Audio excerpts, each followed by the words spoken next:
La ponencia magistral que me corresponde dictar en la mañana de hoy, debo agradecer la invitación que me hizo Cavedatos, siendo nosotros socios estratégicos. Cavedatos nos hizo la invitación a que fuéramos nosotros, la Secretaría Permanente, quien tuviera a cargo esta conferencia de la mañana de hoy.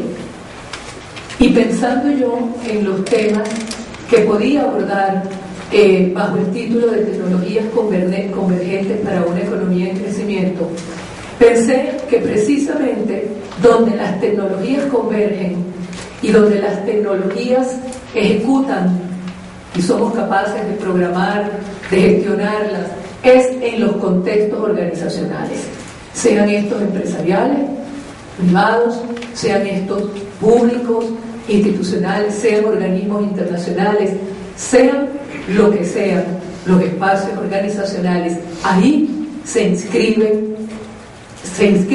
el devenir tecnológico, las aplicaciones, los desarrollos, las distintas soluciones tecnológicas.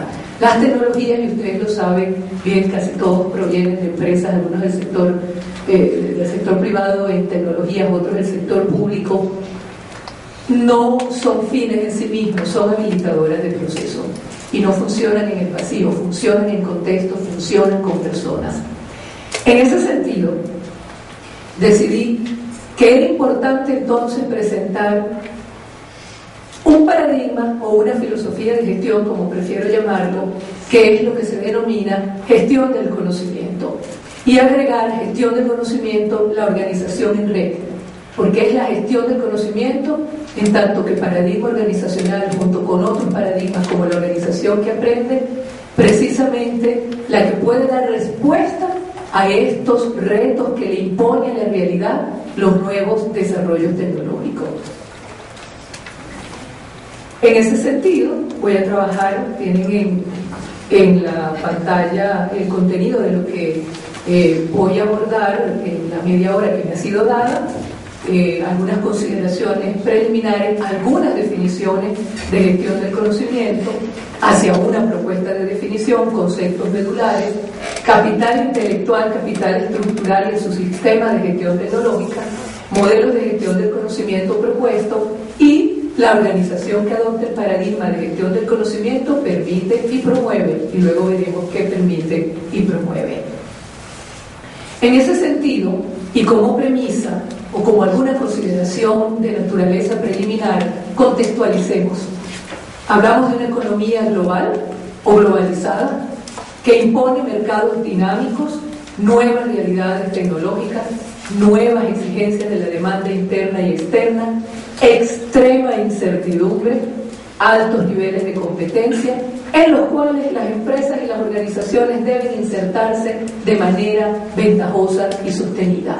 No tienen opción, deben insertarse de manera ventajosa y de manera sostenida. En ese sentido se requieren formas de gestión organizacional y de gobernanza institucional que sean coadyuvantes a la innovación, a la creación de valor, a la diferenciación, a la competitividad, a la rentabilidad, a la sostenibilidad y que coadyuven también a las economías de escala. De otra naturaleza quiero referirme a consideraciones preliminares relacionadas con las TIC propiamente. Las TIC entonces decimos y partimos de esa premisa y nos referimos a la infraestructura tecnológica, conectividad y acceso, constituyen la base material de una nueva economía que se ha denominado economía del conocimiento, que es base de la sociedad del conocimiento, de la sociedad de la información. Como quiera que se le define o como quiera que se le denomine, no hay discusión en que estamos inmersos y en pleno desarrollo de una nueva economía, la cual tiene como un factor fundamental de sustento ese desarrollo de las tecnologías de información y de comunicación que atraviesan e inciden en el todo social, en la cotidianidad de todos y de cada uno de nosotros y por ende en el devenir organizacional. En el último debate que me tocó hablar en un panel, yo me referí a lo que he denominado las 6 dimensiones claves que definen la singularidad de las TIC. Y voy a insistir sobre ellas porque Desde mi punto de vista, estas dimensiones atraviesan todas y cada una de las expresiones y de las soluciones tecnológicas que estamos desarrollando y que precisamente estamos adoptando social, económica, política y culturalmente. Y esas dimensiones son la virtualidad.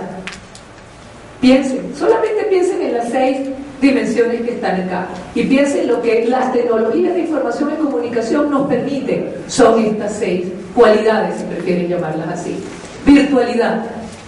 Hay algunos autores que piensan que la virtualidad es, de hecho, lo que está en la base de la nueva economía. Yo pienso que la virtualidad es una de las dimensiones de esa tecnología. Y una de sus características, o lo que conlleva, es una inmaterialidad. No es a una no realidad, es a una inmaterialidad y a una desmaterialización. Cuando empezamos a trabajar sin papel y podemos trabajar a partir de transacciones que son digitales, con firma digital, con un marco jurídico apropiado, estamos desmaterializando procesos. Eso es desmaterialización. Y en ese sentido, la inmaterialidad es parte de esa virtualidad a partir del cual interactuamos, que es la segunda característica, con mediación tecnológica. Por supuesto, la interactividad es de las grandes y más importantes bondades. Es la comunicación lo que permite la interacción humana, además de la interacción entre máquinas, si se puede hablar de interacción, pero es lo que da lugar a la interacción humana en ambientes que deberían ser ambientes colaborativos. La reticularidad es la condición donde se construyen las redes, son múltiples inteligencias distribuidas en red, a eso nos referimos. La movilidad, que es ya ubicuidad, prácticamente no hay barreras de espacio ni de tiempo, ni realmente en cualquier punto, y eso lo sabemos, y se ha insistido mucho sobre el tema, ustedes son expertos en ello. Esta es otra de las importantísimas cualidades de las tecnologías en este momento, la convergencia digital o convergencia tecnológica, que es objeto de varios paneles del día de hoy, y una de sus características es la transversalidad, porque esa es otra de las grandes cualidades de las TIC, y yo diría que de toda esta era que hemos llamado era digital. Y finalmente la convivencia de los distintos formatos tecnológicos que permiten y dan lugar a nuevas aplicaciones y nuevas soluciones tecnológicas. A partir de estas 6 dimensiones, que también caracterizan los contextos organizacionales, las TIC entonces, en el contexto de lo que estoy tratando de plantear, se conciben como catalizadoras de la gestión del conocimiento, en tanto que permiten la creación de condiciones y contextos favorables para el desarrollo y expansión del conocimiento y de la innovación. En este contexto, el conocimiento constituye un principio axial. Nonaka, que ha sido de los grandes, de los pioneros de la gestión del conocimiento y de los grandes pensadores, y Kujiro Nonaka, de los grandes pensadores en materia de lo que es esta filosofía de gestión, ha dicho que en esta época o en este momento histórico, cuando la única certidumbre es la incertidumbre, es el conocimiento la mayor ventaja competitiva. En ese sentido, entonces, decimos que constituye un principio axial, es decir, fundamental, medular, esencial, se concibe como ventaja comparativa, pero también como ventaja competitiva.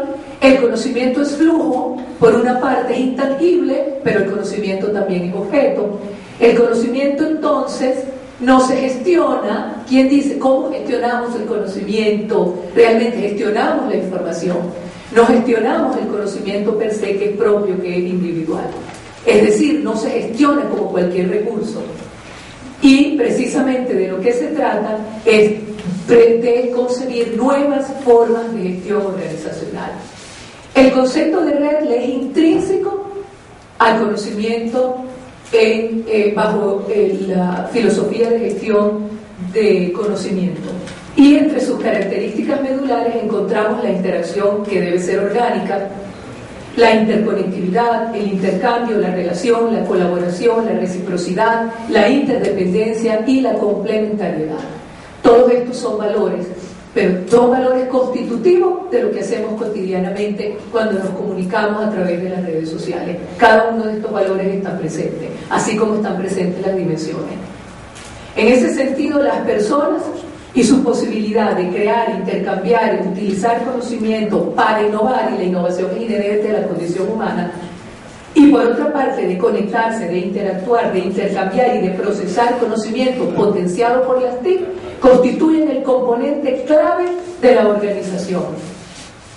No así la capacidad de almacenamiento ni de procesamiento de las TIC, es decir, la verdadera revolución, si es que se le va a llamar de esa manera, o proceso de transfiguración que vivimos, está en la gente que está en capacidad de procesar conocimiento, de crear conocimiento, de innovar, de conectarse e interconectarse a partir de esa mediación tecnológica.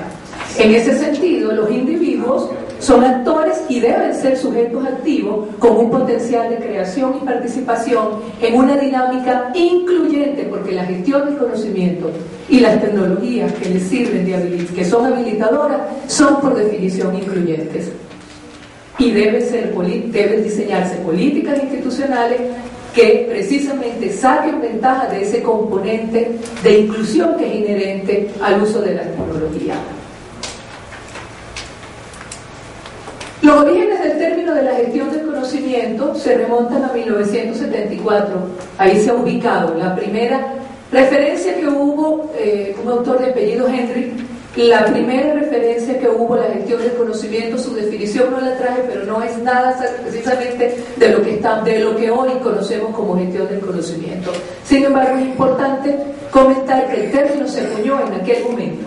Es en el año 95 cuando en la gestión del conocimiento, precisamente gracias a Nonaka y Takeuchi, precisamente despunta ya como un concepto, como un cuerpo teórico y con posibilidades de ser operacional, que es lo que conocemos hoy como gestión del conocimiento.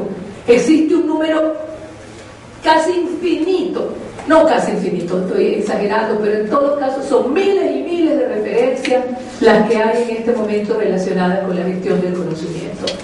De manera que trabajar con la gestión del conocimiento supone un esfuerzo importante, precisamente de diseño, de acuerdo a los requerimientos organizacionales de los que se trata. Tengo 3 definiciones, no las voy a leer todas, creo que ustedes pueden leer inclusive más rápido de lo que yo lo haga. En todo caso me interesa la de Eduardo Bueno, español, quien ha hecho importantísimos y sigue haciendo importantísimos aportes en esta materia, y precisamente se refiere Eduardo Bueno a que la gestión del conocimiento es la función que planifica, coordina y controla flujos de conocimiento que son generados en la empresa o en la organización de la que se trate para crear competencias esenciales. Luego tenemos una definición de APQC, de cuyo modelo yo he tomado algunos elementos, y también del grupo Gartner. Escogí una muy relevante de consultora de altísima relevancia en el placer de la consultoría internacional en esta materia. En todo caso, lo que nos interesa destacar acá es plantear a la gestión del conocimiento y entenderla como una filosofía y práctica organizacional, que es más movimiento que técnica. Y decimos que es movimiento porque supone un cambio en la forma de entender la organización empresarial y que además se sustenta en un ethos, es decir, en un conjunto de valores y de fines. La gestión del conocimiento es y debe ser una decisión estratégica, es y debe ser una arquitectura integradora, y como definición yo les ofrezco la siguiente: la gestión del conocimiento concreta un esfuerzo deliberado, es decir, es explícito, es taxativo, pasa por un liderazgo y por una construcción y consolidación de la organización por crear, desarrollar, mantener y utilizar su capital intelectual para el logro de su intención estratégica. El eje medular son los activos del conocimiento, es decir, los activos intangibles. En este momento el eje medular no es ni siquiera esta tangibilidad que nos dan las máquinas ni los recursos financieros. Ese activo fundamental de la organización son precisamente lo que se entiende por activos de conocimiento. Acá lo vemos graficado. Tenemos la intención estratégica como el componente fundamental a partir del cual se construye la filosofía de gestión que conocemos como gestión del conocimiento, sustentada en tres componentes fundamentales que paso a definir: capital relacional y capital social, capital estructural, capital humano. Y vemos dos componentes fundamentales que no podemos pasar por alto, que es el mejoramiento continuo. Toda organización requiere de políticas de mejoramiento continuo, de expansión de negocio, y estas a su vez están regidas por lo que conocemos o lo que construimos como intención estratégica, y para su construcción podemos utilizar planificación estratégica, por ejemplo, como una técnica importante o metodología importante para la definición de esto que denominamos intención estratégica de la organización. De todas las definiciones que yo vengo trabajando el tema desde hace muchos años, tuve la oportunidad de implementarlo o de ser parte de un equipo corporativo que lo instrumentó en una empresa con un número de funcionarios, de personal altísimo, unas 40.000 personas, y de la revisión de los conceptos que he hecho, que construimos en su momento, creo que se corresponde, y sigo pensando que se corresponde y que recoge realmente la posibilidad cierta de operacionalizar este modelo.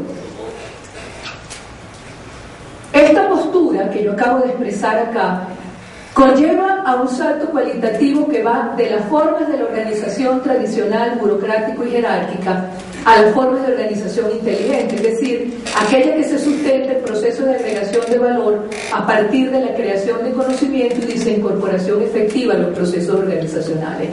Jerarquías muy rígidas generan barreras importantes al intercambio, a la transmisión, a la creación de conocimiento y también a la innovación. Se anquilosan, quedan anquilosadas.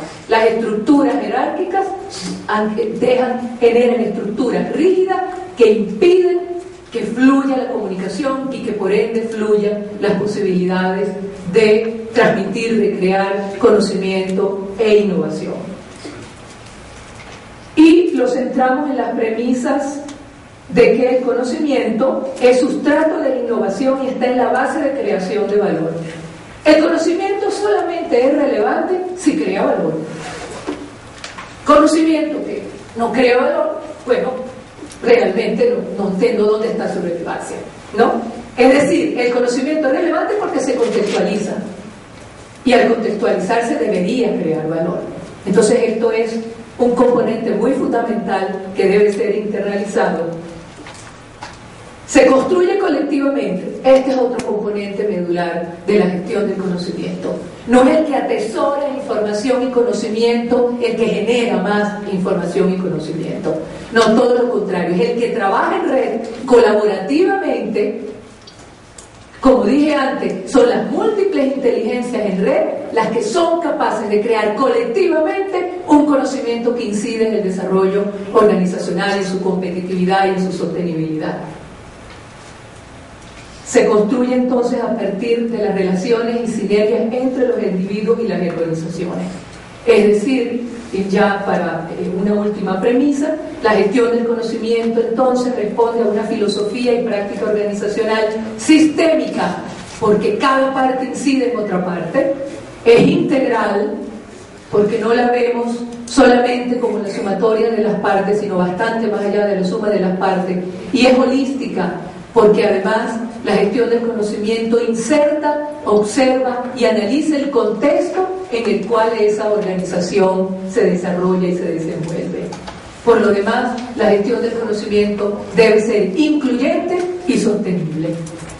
Su carácter sistémico e integral descansa en el concepto de capital intelectual, que ya mencioné en la definición previa, el cual constituye desde esta perspectiva la categoría fundamental que está conformada por tres componentes: capital relacional social, el capital humano y el capital estructural. ¿Qué es el capital relacional? ¿A qué nos referimos conceptualmente? Todos más o menos tenemos una idea idea, bueno, la gente que conozco, ciertamente. Es bastante más que eso conceptualmente, ¿no? Es el sistema de relaciones interpersonales e interinstitucionales. Se refiere a las actividades de naturaleza social que componen el capital y tejido social de la organización, subyace a los procesos de asociatividad, se sustenta en valores éticos que deben ser concomitantes: colaboración, solidaridad, compromiso, responsabilidad, respeto y confianza. La interacción humana requiere de estos componentes. Son componentes de conducta ética que son requeridos en cualquier interacción humana, pero en las organizaciones que se construyen en red, estas conductas son fundamentales para la creación del conocimiento colectivo. Si yo no confío, no comparto.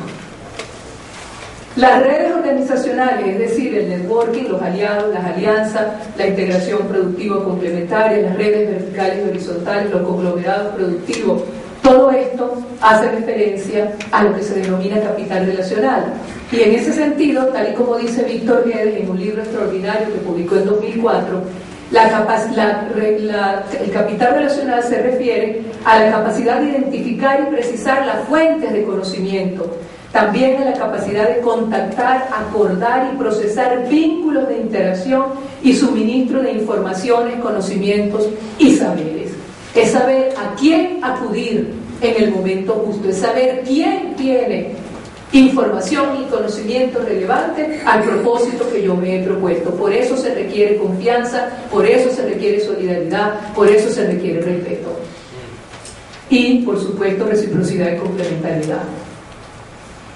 El concepto de capital social, en síntesis, la diferencia cualitativa está en que la capacidad de producir valor de la organización descansa en el colectivo, no en el individuo uno por uno, en el colectivo, conformado por cada uno de los individuos, que nos multiplicamos cuando somos un colectivo.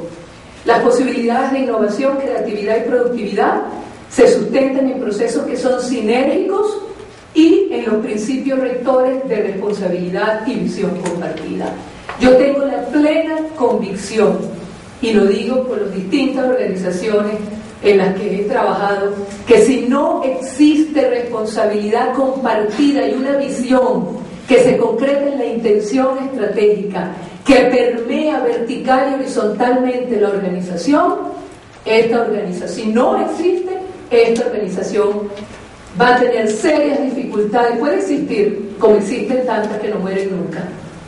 Las organizaciones pueden tardar mucho tiempo en morirlas, no todas, ¿no? Y hay una mortalidad también, en pequeñas empresas hay una gran mortalidad. Pero el punto que quiero destacar acá es precisamente que toda organización necesita que su gente, su capital humano, comparta la visión que se está manejando y que se concreta en esa intención estratégica que mencionaba antes.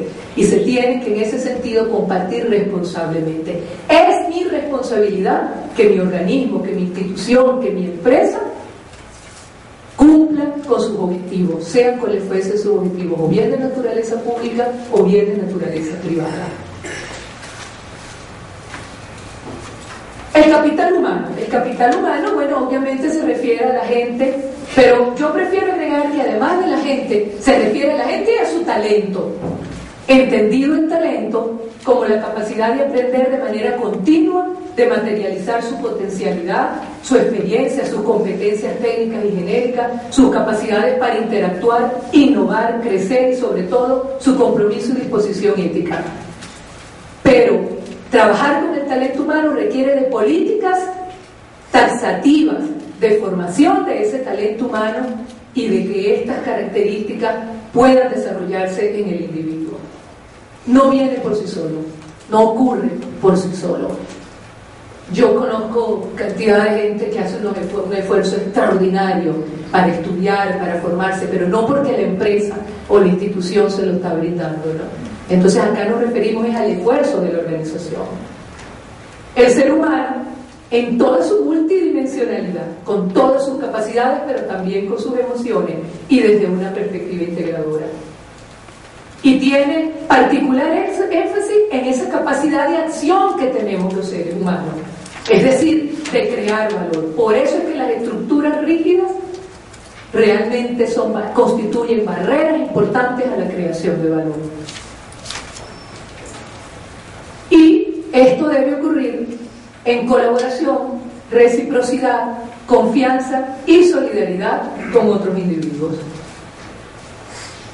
Pasamos a la tercera categoría de esta filosofía de gestión, el capital estructural.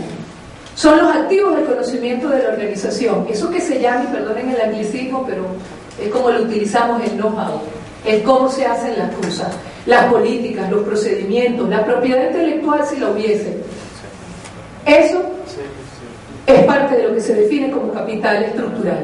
Las plataformas tecnológicas, con particular énfasis en herramientas colaborativas, en gestores de contenidos y de documentos, en minería de datos, este tipo de soluciones tecnológicas que promueven, facilitan y viabilizan la interacción humana, constituyen toda plataforma tecnológica, es parte del capital estructural de una organización. Y por supuesto, las bases de datos, lo que llamamos conocimiento explícito, los informes técnicos, los documentos de trabajo, las ponencias, las publicaciones, todo eso constituye la memoria técnica de una organización, que dicho sea de paso, debe organizarse para ser accedida, y porque además es un capital de la organización que es importante que los funcionarios, que la gente, que quienes ahí trabajan capitalicen esa memoria técnica de la organización. Leía yo una investigación recientemente trabajando sobre el tema que decía que en general se ha encontrado que el 80% de la información que se necesita en las empresas está en la empresa. No está fuera de la empresa, está en la empresa. Solo un 20% puede estar fuera de la empresa. Por eso se tiene que trabajar precisamente a partir de estas estrategias que permitan la organización, por una parte, de los recursos de información, como ya lo vamos a ver, y por otra parte que viabilice el acceso y viabilice los espacios de colaboración y de interacción para compartir y generar nuevos conocimientos y nueva información. En ese sentido, el capital estructural yo lo separo por completo dentro del capital estructural lo que es la gestión de información. Yo lo que he encontrado en mi experiencia en esta materia es que la gente cree que gestión del conocimiento es gestión de información, de recursos de información. No, los recursos de información son un componente fundamental y esencial de la gestión del conocimiento, pero la gestión del conocimiento es un paradigma con muchísima mayor integralidad, con su carácter sistémico, que implica y fundamentalmente diseña estrategias para conjugar al capital humano con la tecnología y también con estos activos de información de los que he venido hablando. Y también como un subproceso de ese capital estructural está la gestión tecnológica, que es el quehacer de la gran parte de ustedes acá, no de todos, pero de gran parte de ustedes. Nosotros acá lo concebimos como un sistema de procesos de la gerencia del conocimiento que está en interdependencia con la gestión de la información y de las estrategias colaborativas que se diseñen en la empresa y que definen o darían lugar al diseño de la arquitectura de información y conocimiento de la organización. Es decir, la gestión tecnológica, las soluciones tecnológicas son habilitadoras de la gestión del conocimiento. Y, por supuesto, debe diseñarse con una visión integradora de la estrategia de gestión del conocimiento y de las soluciones tecnológicas. En dos palabras, no se trata de buscar soluciones tecnológicas porque son las soluciones, son tecnologías de punta o son las soluciones que en este momento tenemos a la mano. No se trata de que la gente aprenda a utilizar esas soluciones tecnológicas. Se trata de que esas soluciones tecnológicas se adopten sobre la base de esos requerimientos que sabemos que tiene la gente, sobre la base de los objetivos que esa organización se propone en consonancia con la consecución de esos objetivos. Y debe viabilizar distintos niveles de intercambio y distintos flujos de intercambio. En ese sentido, yo creo que una pregunta clave es ¿en qué forma inciden las soluciones tecnológicas en las distintas fases y procesos de la gestión del conocimiento? Lo que ven en pantalla son funcionalidades de distintas herramientas de gestión. Estoy segura que ustedes están familiarizados con estas. Son herramientas colaborativas, herramientas para la gestión de proyectos y herramientas para la gestión documental.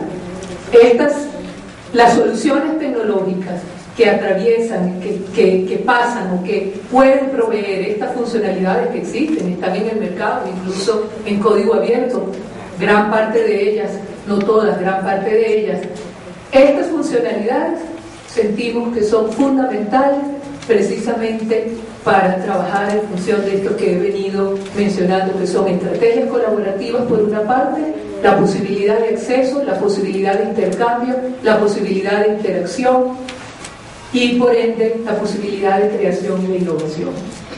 Carlos viene de gestión documental, en fin, distintas, esas son funcionalidades, no coloqué las herramientas que tienen estas funcionalidades. Agregué minería de datos en gestión documental y también agregué páginas amarillas porque los directorios son importantísimos. Por páginas amarillas entiéndase el directorio organizacional, pero no el directorio del organigrama, sino el directorio de realmente cuáles son las capacidades de esa persona. Yo me pregunto cuántas organizaciones tienen páginas amarillas realmente definidas como tales, que le permiten a uno saber quién conoce qué. Pocas. Tienen organigrama, tienen el correo electrónico y el teléfono, pero tienen realmente la definición de quién, sabemos realmente quién conoce qué en la organización. La estrategia de gestión del conocimiento, acá tenemos la graficada. Ya aquí entran otros elementos, se trata de, en gestión de información, identifica, captura, crea, clasifica, organiza, transfiere, mejoramiento continuo, aplica, mejora, también almacena, protege, debe evaluarse y medirse, y esto conlleva de nuevo al proceso de identificación, de captura y de creación. Pero tiene unos componentes habilitadores, los aspectos socioculturales, que así como habilitan, también pueden entorpecer. El contexto organizacional per se, la plataforma tecnológica es un habilitador de primerísima importancia y la medición de los procesos sentimos que es un habilitador importante. En ese sentido, decimos que un componente fundamental cuando se piensa organizacionalmente en adoptar una filosofía de gestión como esta es que esté contextualizada en las necesidades y los requerimientos específicos y entender siempre que es la intención estratégica la que va a apalancar la viabilidad futura de la organización. El diagnóstico de la situación organizacional es otro componente importante, la detección y creación del conocimiento que es crítico para la organización tener. Esto pasa también por la detección de brechas y de competencias dentro de la organización.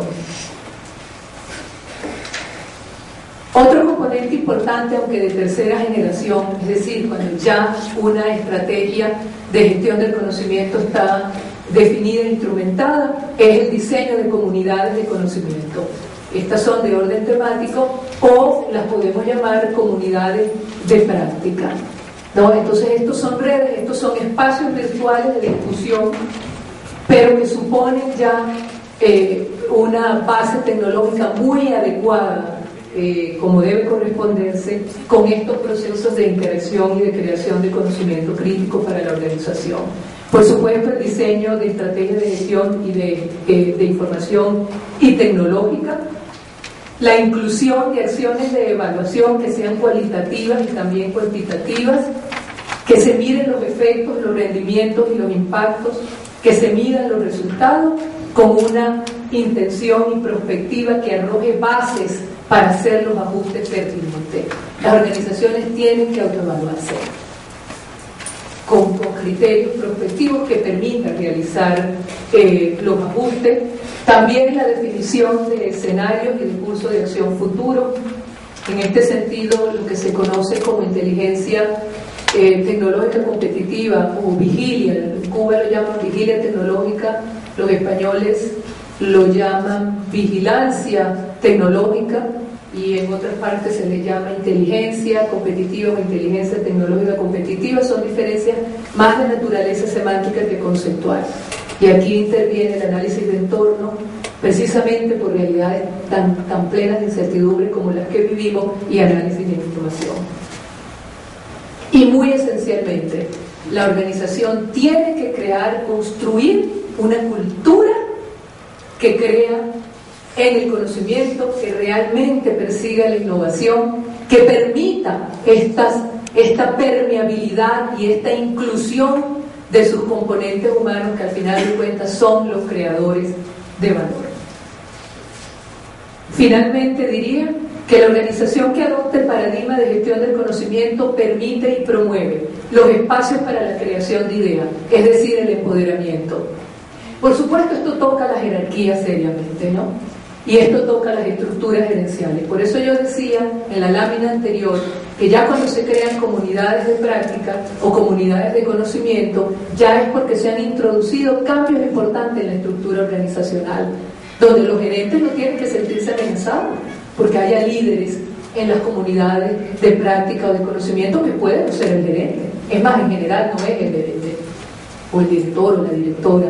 Entonces, esto es importante, que haya esta flexibilidad y que haya espacios para la creación de ideas, que es eso que conocemos desde hace tiempo como empoderamiento.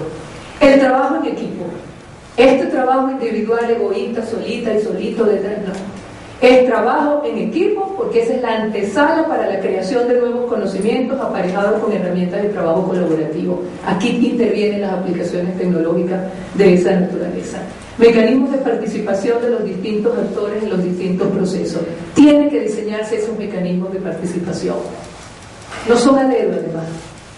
Los mecanismos de participación se diseñan sobre la base de quienes construyen y sobre la base de las capacidades y talentos de los individuos, de las competencias que tienen esos individuos, no de quien yo creí que debía trabajar o no en una función específica.